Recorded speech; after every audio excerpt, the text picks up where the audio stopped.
Hello and welcome to another video. I'd like to start off by apologising for the slight delay in release. There's a funny irony that as soon as I finished painting Hamlin and his plague crew, I was almost immediately ill afterwards for just over a week. I feel like I'm just getting over it now, so if my voice sounds a little bit off, then you know why. The second point is a huge thank you to all of you watching. We surpassed 100 subs in almost no time at all, and pretty soon we'll be crossing over 200. To be honest, I never thought we'd make it to 10, let alone 200. You guys are awesome, and your support is greatly appreciated.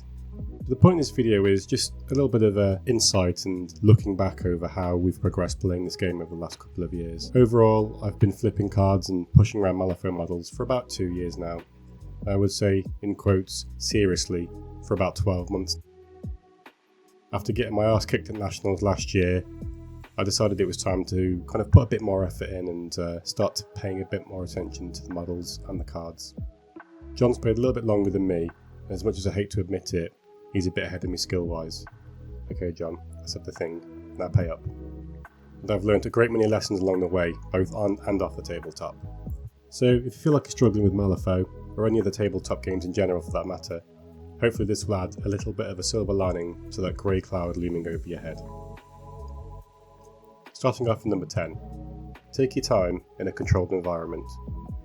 When having friendly games, if you can both agree to have a slower paced learning game, it can be of a huge benefit to you both. Yes, it takes longer, but rather than struggling through analysis paralysis, you can think about what you're doing a little bit more. John and I have had our share of 5-hour games that only ended up at turn 4 before we called it, and the benefits can be huge. You'll spot synergies, patterns, activation orders, and all sorts of things. And when they jump out at you, you'll have time to add them to your game plan rather than just winging it. Number 9. Get used to chess clocks early. This definitely contradicts the previous post, but bear with me. A lot more tournaments in the UK and overseas are starting to adopt the way of the chess clock. It seems easy, but the amount of times I've forgotten to flick that timer back over and my opponent gains an extra 5 minutes is so annoying. I would recommend this when you have a firmer grasp of the game, but it will still come as less of a culture shock further down the line. Not only that, but it also encourages better decision making on your part, as most of the time, your gut instinct is normally right. How many times have you second guessed a play and it's bitten you on the arse? For me, that's a great many times. Number 8. Try not to tilt. This is one I would consider myself a subject matter expert in. I was playing my Von Schild crew against a former colleague's Barrows crew, and when he started to outscore me at that vital tipping point, I started to get a bit angry. Then, when I saw his master out in the open, I sent my own master over to him and punched him to death in bloody metal hand-to-face combat. What was the result? Nothing special. There was no secondary that got me any extra points, my master was out of position to support the rest of my crew, and his crew carried on scoring points around the board regardless. Don't chase the rabbit. Had I kept a cool head, I could have clawed back a few valuable points, but I let my annoyance get the better of me, and it cost me the win. Number 7. PTFO. For those of you not in the know, that means play the f***ing objective. This follows on nicely from the previous point. In the game, there are times to throw hands, shoot guns, or bury people, and there are times to drop those point scoring scheme markers, gather intel tokens, and plant those explosives. A great many tabletop games follow the "you can table your opponent but still lose" mantra, and Malifaux is no exception. If you're staring at the board, unsure what to do, start working towards scoring a few points. More often than not, a swift change in tactics can throw your opponent off balance, forcing them to be reactive rather than proactive. This advice has saved me many times. Like Vin Diesel once said, "It don't matter if you win by an inch or a mile. Winning's winning." But, by 10 points or 1 point. A win is a win, and victory is just as sweet. Number 6. Set realistic goals. Last Nationals, I set myself a goal of winning 1 match out of 6. I know, lofty dreams, right? I actually managed that. Well, I had 1 win and 1 draw. Yes, the 4 losses still stung, but I achieved what I set out to do, and I felt good for it. If you turn up to a tournament with the goal of bringing home some silverware without the ability to back it up, you'll only end up frustrated and disappointed. The skills required to win these competitions comes with time, and reps. Even if you get bodied all 6 games, if you played against 6 brand new crews, each one contains valuable information going forward. Who's Mad Dog? What does everyone take him in Outcasts? Who's this Damien Ravencroft guy? And why did pre-nerf players never know the loving touch of a significant other? These are all questions you can learn the answers to and will put you in good stead going forward. Number 5. Hand economy is important. Maybe just as important as the minis on the table. If you have a crew that does not possess a reliable form of card draw or cheat deck manipulation, I'd think twice before throwing down those severe cards. Getting rid of a 12 to keep a minion alive is not always worth it, and you'll kick yourself later on when you could have used it to get rid of an annoying model that's been pestering you for the last couple of turns. There is a skill in knowing when to play these and when to hold, but always think twice. On the flip side, no pun intended, it's not worth sitting with a severe in your hand for 4 turns either.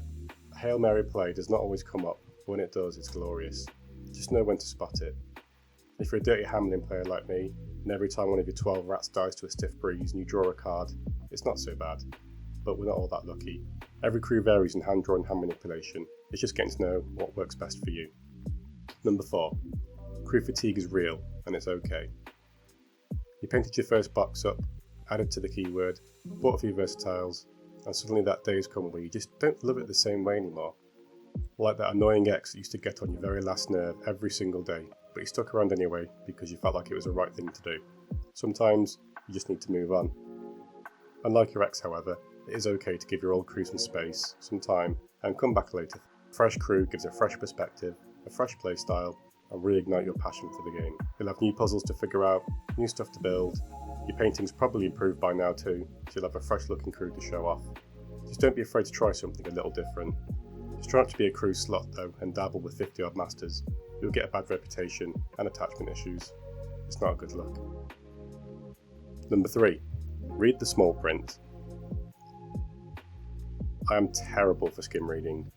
Coming from an engineering background where I have 20 minutes to read a 3-hour procedure and get results as soon as possible, it's very easy to misread or ignore something important. Push a model, place a model, discard a card, draw a card, very important points can be missed. Sometimes game-changing plays can go by because that severe 12 was played on something pointless and you could have drawn it into your control hand. We're currently putting together a framework to overcome this issue that has benefited John and I massively so far. Yes, the cards are wordy sometimes, but you could be missing out on valuable tools in your Swiss Army knife that you needed, but you didn't know you had. Why open a tin with a hammer when you have a tool specifically for it? Number 2. Cheat sheets are okay. I'm looking at you, you little rascal. You used to sneak them into exams to improve your performance, but don't worry, we all did. Why? Because come exam week, your brain was leaking out of your ears, and you needed a little reminder as to which way was up. Tabletop games are no different. Remembering these details is extremely vital, especially in these smaller skirmish games with alternating activations. The amount of times I've sworn angrily at myself for missing something obvious that could have helped. If I had a swear jar nearby, I'd be bankrupt.